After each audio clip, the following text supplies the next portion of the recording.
வணக்க மக்களே, நாம் இந்த ஆரோக்கியமான பதிவில் தயிருடைய மருத்துவமைகளை பற்றி தான் பார்க்க போகிறோம். குழந்தைகள் முதல் பெரியவர்கள் வரை அனைவருக்குமே விருப்பமான ஒரு உணவு தயிர் தான். நம்முடைய உணவு பட்டியலில் தயிருக்கு நம்ம ஒரு முக்கியமான இடத்தையும் கொடுத்துருப்போம். ஆனால் கால நேரம் பார்க்காம நீங்கள் தயிரை சாப்பிட்டீங்க அப்படின்னா அது பல பிரச்சனைகளை ஏற்படுத்தும் அப்படின்றத மருத்துவர்கள் குறிப்பிடுறாங்க. அதாவது நண்பகலுக்கு முன்பாக தான் நீங்கள் தயிர் சாப்பிடுவது நல்லது அப்படின்றது குறிப்பிடுறாங்க.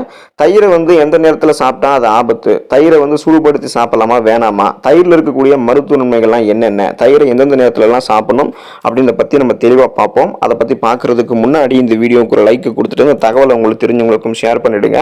இது அவங்களுக்கும் பயனுள்ளதாக இருக்கக்கூடிய ஒரு ஆரோக்கியமான பதிவு தான். இது போன்ற அப்டேட்ஸ்களை நீங்கள் தொடர்ந்து பார்க்குறதுக்கு நம்மளோட ஹெல்த் நியூஸ் தமிழ் சேனலை சப்ஸ்கிரைப் பண்ணி வச்சுக்கோங்க. பக்கத்தில் இருக்கக்கூடிய பெல் பட்டனையும் கிளிக் பண்ணி ஆல் அப்படின்ற ஆப்ஷனையும் மறக்காமல் செட் பண்ணி வச்சுக்கிட்டீங்க அப்படின்னா நான் போடக்கூடிய எல்லா அப்டேட்ஸும் உங்களுக்கு நோட்டிஃபிகேஷன் அடிக்கடி சேரும். சரி வாங்க மக்களே, இப்போ வீடியோக்குள்ளே போயிடலாம். தயிர் உங்களுடைய வயிற்றுப்போக்கை சரி செய்யும். நமக்கு வயிற்று வலி வயிற்றுப்போக்கு ஏற்படும் பொழுது ஒரு கப் தயிர் கூட நீங்கள் பார்த்தீங்கன்னா வெந்தயம் சேர்த்து சாப்பிட்டீங்கன்னா வயிற்று வலியும் வயிற்றுப்போக்கும் உங்களுக்கு நின்றுடும்.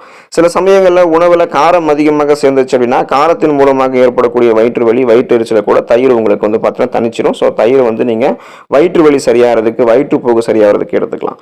உடலில் இருக்கக்கூடிய கால்சியம் சத்தை நீங்கள் அதிகரித்து எலும்புகளை பற்கள் எல்லாம் பலப்படுத்துகிறதுக்கு தயிரை எடுத்துக்கலாம். கால்சியம் சத்து குறைபாட்டால் தான் நமக்கு எலும்புகள் பற்கள்லாம் பாதிப்படையும். சிலருக்கெல்லாம் எலும்பு தேய்மானம் மூலம் மூட்டு வலி ஏற்படும், நடக்கவே முடியாத அளவுக்குலாம் அவங்க கஷ்டப்படுவாங்க. சிலருக்கு கால்சியம் சத்து குறைவால பற்கள்ல உறுதியற்ற தன்மை இருக்கும். அதை சரி செய்யறதுக்கு தொடர்ந்து பார்த்தீங்கன்னா அவங்களுடைய உணவுல தயிரை எடுத்துக்கணும். ஸோ எப்படி எடுத்துக்கணும்னு கேட்டீங்க அப்படின்னா தினமும் தயிர் நீங்க சாப்பிடக்கூடாது. தயிர் தினமும் சாப்பிட்றதுக்கான ஏற்ற ஒரு பொருளே கிடையாது. வாரத்துல 2 நாள் அல்லது ஒரு நாள் ஒரே ஒரு வேளை மட்டும்தான் நீங்க தயிர் எடுத்துக்கணும். அதுவும் காலை நேரத்திற்கும் மதிய நேரத்திற்கும் இடைப்பட்ட நேரத்தில் தான் நீங்க தயிர் எடுத்துக்கணும். மற்ற நேரங்களில் தயிர் நீங்க எடுத்துக்கூடாது, அது உங்களுக்கு ஆபத்து ஏற்படுத்தும். குறிப்பா இரவுல நீங்க தயிர் சாப்பிடவே கூடாது.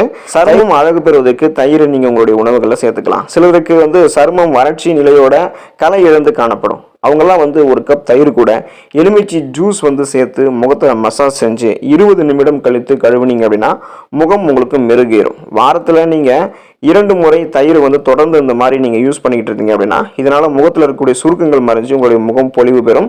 சருமம் அழகு பெறணும் அப்படின்னாலும் நீங்கள் கண்டிப்பாக தொடர்ந்து, அதாவது வாரத்தில் 1 நாள் அல்லது 2 நாள் ஒரே ஒரு வேளை மட்டும் நீங்கள் தயிர் சாப்பிட்டீங்கன்னா தொடர்ந்து இந்த மாதிரி நீங்கள் ஃபாலோ பண்ணும்போது தயிர் உங்களுக்கு இந்த சருமத்திலாம் சருமம் ப்ராப்ளம் பார்த்தீங்கன்னா உங்களுக்கு போக்கிடும், சருமத்தை அழகு பெற வைக்கும்.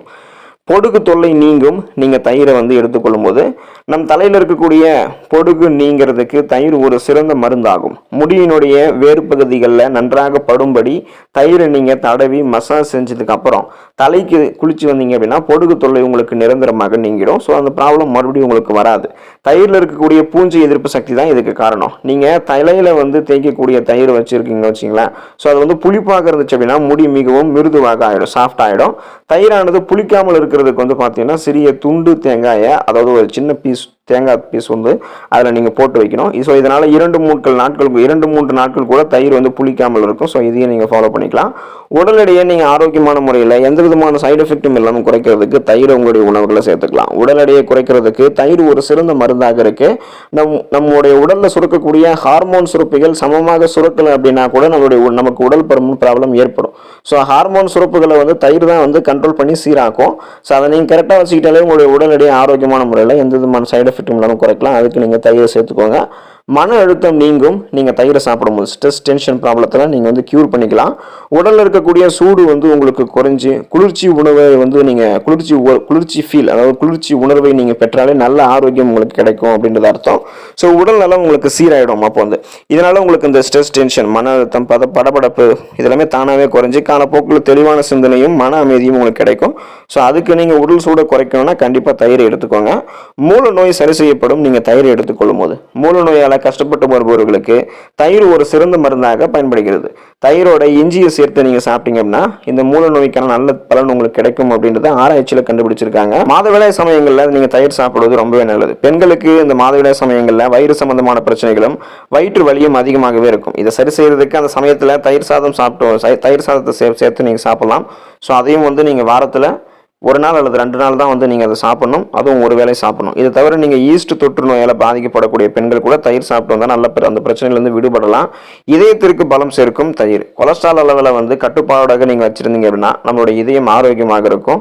கொலஸ்ட்ராலை கட்டுப்படுத்தக்கூடிய சக்தியானது தயிரில் தான் இருக்குது. தயிரை வந்து சீரான முறையில் நம்மளுடைய உணவுகளை நம்ம சேர்த்து வரும்போது ஆரோக்கியமான இதய நிலை நம்ம பெறலாம். தயிரை வந்து நீங்கள் சாப்பிடும்போது உங்களுடைய இம்யூன் பவர், நோய் எதிர்ப்பு சக்தியும் அதிகரிக்கப்படும். ஸோ அதனால் வந்து நீங்கள் வந்து பார்த்தீங்கன்னா உங்களுடைய இதய நிலைகளெல்லாம் நீங்கள் பாதுகாத்துக்கலாம். உங்களுக்கு இருக்கக்கூடிய பலவிதமான நோய்களை குணப்படுத்திக்கலாம், பலவிதமான நோய்களை வராமல் தடுத்துக்கலாம். தயிரை வந்து பார்த்தீங்கன்னா நீங்கள் சூடுபடுத்தி சாப்பிடவே கூடாது. ஸோ சில பேர்லாம் கேட்பாங்க தயிரை சூடுபடுத்தி சாப்பிடலாமா அப்படின்னு. தயிர் வந்து சூடுபடுத்தி சாப்பிடக்கூடாது. இந்த எண்ணெய் சேர்த்து கடுகு சேர்த்து தாளித்து சாப்பிடுவாங்க பார்த்தீங்களா, அந்த மாதிரிலாம் நீங்கள் தயிர் சாப்பிடக்கூடாது. வேறுனா நீங்கள் தயிர் கூட வந்து சிறிது சர்க்கரை சேர்த்து சாப்பிடலாம். அது உங்களுடைய உடலுக்கு உடனடி எனர்ஜி வந்து கொடுக்கும். ஸோ தயிரை வந்து முதல்ல நீங்கள் எந்த மாதிரியெல்லாம் சாப்பிடக்கூடாது அப்படின்றது வந்து தெரிஞ்சுக்கோங்க. ஃபர்ஸ்ட் சொன்ன மாதிரி நீங்கள் தயிர் சாப்பிட்றதுக்கு உகந்த நேரம் எதுன்னு கேட்டிங்கன்னா நண்பகலுக்கு முன்பாக தயிர் சாப்பிட்றது தான் நல்லது. அதாவது காலை உணவுக்கும் மதிய உணவுக்கும் இடைப்பட்ட நேரத்தில் நீங்கள் தயிர் சாப்பிடலாம். ஒருபோதும் இரவில் தயிர் சாப்பிடக்கூடாது. அதே போல் வெறும் வெயிட்லையும் தயிர் சாப்பிடக்கூடாது. அப்படியே நீங்கள் சாப்பிட்டீங்கன்னா உங்களுடைய பிபி இருக்குது பார்த்தீங்களா, பிளட் ப்ரெஷர், அந்த ரத்த அழுத்த ப்ராப்ளத்தை அது உங்களுக்கு அதிகப்படுத்திடும். தயிரை நீங்கள் சூடுபடுத்தி சாப்பிடக்கூடாது. ஸோ அது உங்களுக்கு ப்ராப்ளம் தான். தயிரை வந்து நீங்கள் தினமும் சாப்பிடக்கூடாது. தயிரை வந்து தினமும் எடுத்துக்கொள்ளக்கூடாது. அப்படி நீங்கள் எடுத்துக்கிட்டீங்கன்னா தயிர் உங்களுடைய ரத்த குழாய்களில் அடைப்பை ஏற்படுத்தக்கூடும். ஸோ தொடர்ந்து தயிர் சாப்பிட்டீங்க அப்படின்னா உடல் வீக்கம், அரிப்பு, அக்கி போன்ற பிரச்சனைகள்லாம் ஏற்படக்கூடும்.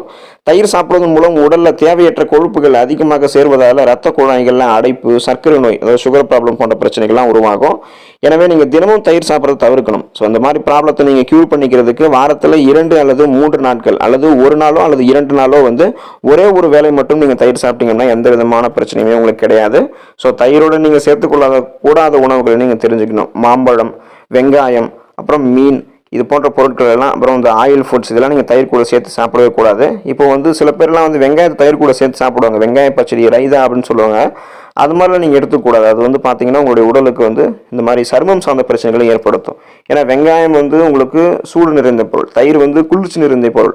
ஸோ அது ரெண்டும் ஒன்றா சேரும்போது உங்களுக்கு சருமம் சார்ந்த அலர்ஜி பிரச்சனைகள், ஒவ்வாமை ப்ராப்ளம், தோல் அலர்ஜி, ஸ்கின் டிசீஸ் ப்ராப்ளத்தெல்லாம் ஏற்படுத்தும். தயிரை நீங்கள் எந்தெந்த உணவுப் பொருட்களோட சேர்த்து சாப்பிடக்கூடாதுன்றதை நான் மறுபடியும் சொல்கிற பாருங்கள். நீங்கள் வந்து தயிரை வந்து மாம்பழத்து கூட சேர்த்து சாப்பிடக்கூடாது, மீன் கூட சேர்த்து சாப்பிடக்கூடாது, வெங்காயத்து கூட சேர்த்து சாப்பிடக்கூடாது, ஆயில் ஃபுட்ஸ் கூட வந்து நீங்கள் சாப்பிடக்கூடாது. ஸோ நீங்கள் தயிரை ஆரோக்கியமான முறையில் போதுமான அளவுக்கு எடுத்துக்கோங்க. வாரத்தில் 2 அல்லது 3 நாட்கள் ஒரு வேளை மட்டுமே சாப்பிடுங்க. அதில் கூடிய மருத்துவ ஆரோக்கிய நன்மைகளை பெற்று உங்களை நீங்கள் ஆரோக்கியமாக பார்த்துக்கோங்க. நலமோடு வாழுங்க. அடுத்த ஆரோக்கியமான பதிவில் மறக்காமல் சந்திப்போம். நன்றி மக்களே.